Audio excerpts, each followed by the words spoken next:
The chairman, Senate Committee on Gas, Basi Albert Akpan, says members of the committee will push for a deeper penetration of domestic gas utilization in Nigeria. During an oversight function to the gas processing facility of Pan Ocean in Delta State, the committee chairman says the company will be supported in every way necessary to achieve its ambition of expanding its faculty to a 200 million SCUF of gas daily production. Pan Ocean Gas Processing is Nigeria's gas supplier to the domestic market, especially to power plants, and has the lowest carbon dioxide emission in sub-Saharan Africa. This is Pan Ocean Gas Processing Plant in Ovade-Orara in Delta State, Nigeria, regarded as the largest carbon emission reduction plant in sub-Saharan Africa.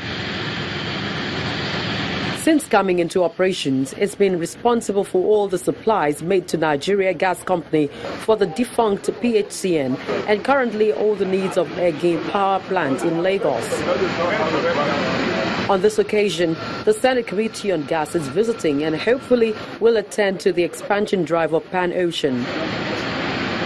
The tour also takes them through various construction projects, including the LPG plant for a 60 trucks a daily loadout. As a committee and as a Senate, we are very passionate about the project we call Nigeria. And we believe that the time has come where we must begin to domesticate most of the advantages that we have in this country.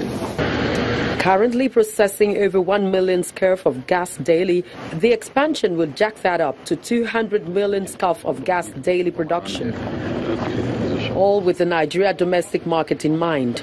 I know that the same way we handle the issue of the funding is the way the gas sales revenue is handled. In fact, in the agreement with EBE, because EBE is our main place that we're supplying to.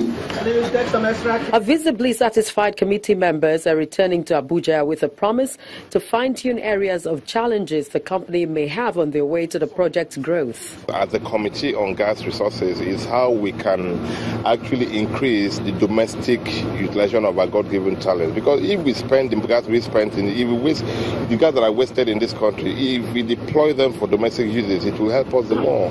And we need gas for industries, we need gas for domestic usage, we need gas for commercial agriculture and all that.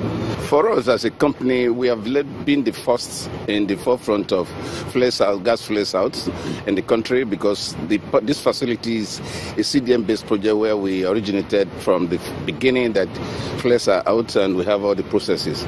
So Senate committee visiting us today is a real boost. Pan Ocean already has expanded its business with the construction of the 67 kilometers Amukpe-Escravos pipeline project, making it the first indigenous producing oil and gas company to embark on such a major pipeline project.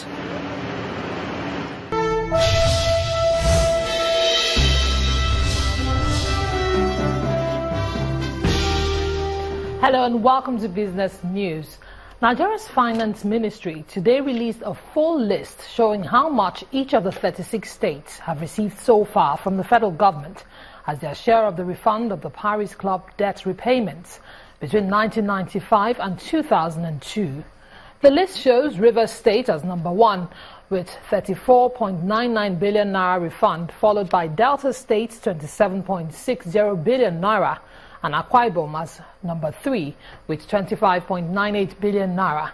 Other states in the top 10 of refund receipts are Katsina, Lagos, Kaduna, Ondo, Jigawa, Borno and Imo. The Federal Capital Territory gets the least amount of 1.369 billion naira. The Finance Ministry says it's reviewing the impact of the Paris Club refunds on the arrears owed by state governments, and a report being prepared for submission to the acting president, Professor Yemi Oshibajo. And the legislative framework that will allow the Nigerian Stock Exchange transform from an organization limited by guarantee into a new one limited by shares has passed the second reading at the House of Representatives. Leading the debate at the lower house is the sponsor, Honorable Tajuddin Yusuf, who explains that the transformation of the stock exchange into a public liability company will improve liquidity, promote competitiveness and engender good corporate governance. The Speaker of the House, Yakubu Dogara, has therefore referred the Stock Exchange Bill to the House Committee on Capital Markets and other institutions for further legislative action. The Nigerian Stock Exchange started its demutualization journey in 2001 but has gained more traction in the past few years. And in the Nigerian Stock Exchange, the bulls consolidated their gains today as renewed appetite for oil and gas as well as industrial goods stocks lifted the benchmark into the 33,000 psychological line. Here's Chimezie Obiwagu with the details.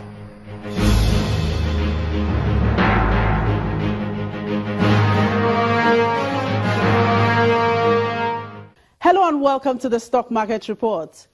The speculative tendencies of profit takers resurfaced in the markets this Friday as the bulls and the bears struggled for position, but the bulls came out stronger at the end of the day, pushing the all-share index up 1.03% into the 33,000 mark.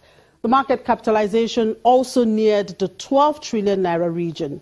This is all thanks to the oil and gas sector, particularly Seplat, which gained in price up 10.25%, supported by the lifting of the force majeure on Focado's oil exports. Down the ladder, University Press took the lead on the decliner stable, shedding 9.7% of its share price. The volume traded was over 686 million shares valued at 6.07 billion naira in 6,785 deals. The banking stocks are still driving the volume. Top on the list today is Axis Bank. And traders say the market expects to see more activities on the consumer goods stocks next week as attention is gradually shifting from the banking stocks. And that was the Stock Market Report. I'm Chimezie Obiwagu.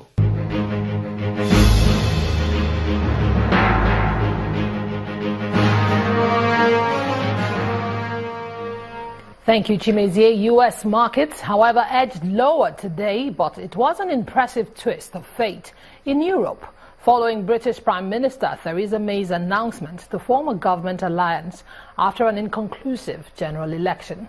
Let's have a look at the numbers.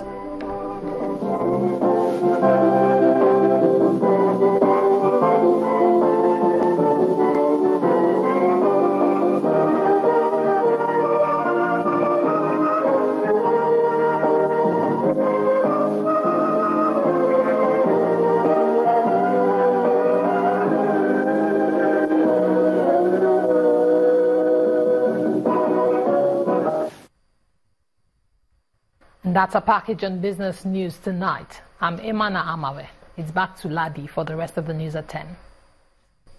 The federal government has embarked on incremental power projects to boost power generation in the country, and that's according to the Minister of Power, Works and Housing, Babatunde Fashola. The minister made this remark when he visited the Afam power station, which according to him is expected to add 340 megawatts before the end of December. Mr. Fashola also used the occasion to address the disputed Bodo Boni Road, which he says will be awarded after the signing of the budget. Our correspondent, Emmanuel Erei, reports. Built in 1962, Afam Power Station in Oyigbo local government area of Rivers State started with an initial capacity of 20 megawatts. Although it's now Afam 1 to 5 stations with a total installed capacity of about 1,000 megawatts, the power plant currently produces 10% of its capacity to the national grid.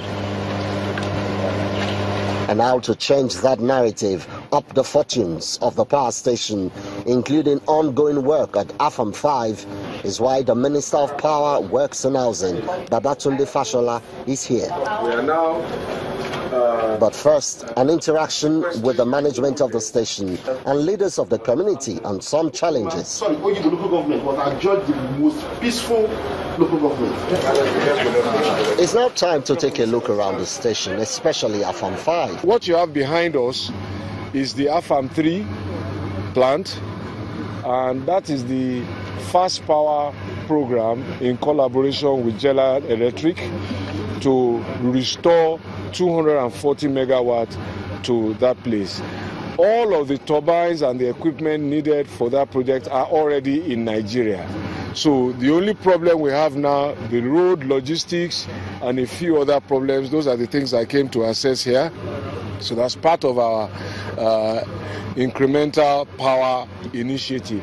The power plants that attracted him to the local government happens to be here, and we are stakeholders in this project. For us, over the years, we have played host to all the federal government projects here, starting from AFAM 1 to AFAM 6, and of course other facilities like the gas plants, NGC, metro stations, and other multinationals here in Oyibo local government area. With the country currently managing to generate around 4,000 megawatts at this time, the AFAM power project, when completed, is expected to bring the needed boost to power generation. Emmanuel Irei, Channels Television News. The Southern African Conference of the Mandela Washington Fellowship for Young African Leaders has come to an end with a call for leaders on the continent to tap into the strength of collaboration in order to achieve much-needed change in communities. For 3 days, the fellows and representatives of relevant U.S. government agencies discussed ways of finding solutions to issues affecting their communities and the continent. I don't want to be here. The final day of the Mandela Washington Fellowship Conference for Southern Africa wasn't all song and dance. Yes, there were breakaway sessions on topics ranging from building and promoting financial management, supporting civic leadership, and collaborative leadership. A leader is one who knows the way, goes the way, and shows the way. Kakoma Mutenda from Zambia is a fellow and the chairman of the Southern African Advisory Board of the Fellowship. Using the collective clap illustration, he told fellow fellows not to overlook the power of collaboration. When you pool your resources together, you can bounce ideas off others. You can, if you want to start a business, you don't have enough capital, but two of you can pool your resources together and have the sufficient capital to get started. And it's not just capital, but even social projects, community projects. You are better off working together than working in isolation. While the fellows gear up to do much more than they are already doing, they're grateful for the opportunities the fellowship provided. The ability to be able to connect with other young leaders, and through the connection and the network that's created around the program, it is helping me realize the great opportunities across the region for better growth among ourselves. It's a platform and renewed energy towards doing change in our communities, in our lives, and nationally under the different tracks in civil society, in public management and business. For the organizers, while they acknowledge the successes, they admit there are still areas to be improved on for better impact. Professional development and also change in the community, changing policies in government, potentially starting and growing businesses. So there are a lot of different aspects of the program. And so we're continually trying to improve upon and listen to the feedback so that we can be more responsive and to help them reach their goals. As the new fellows return to their bases, a new cohort is getting set for their own experience on the fellowship and the new partnerships they hope to establish. From Johannesburg, South Africa, Betty Dibia, Channels Television News. Still ahead on the news at 10, European League champions Manchester United declined to renew contract of striker Zlatan Ibrahimovic.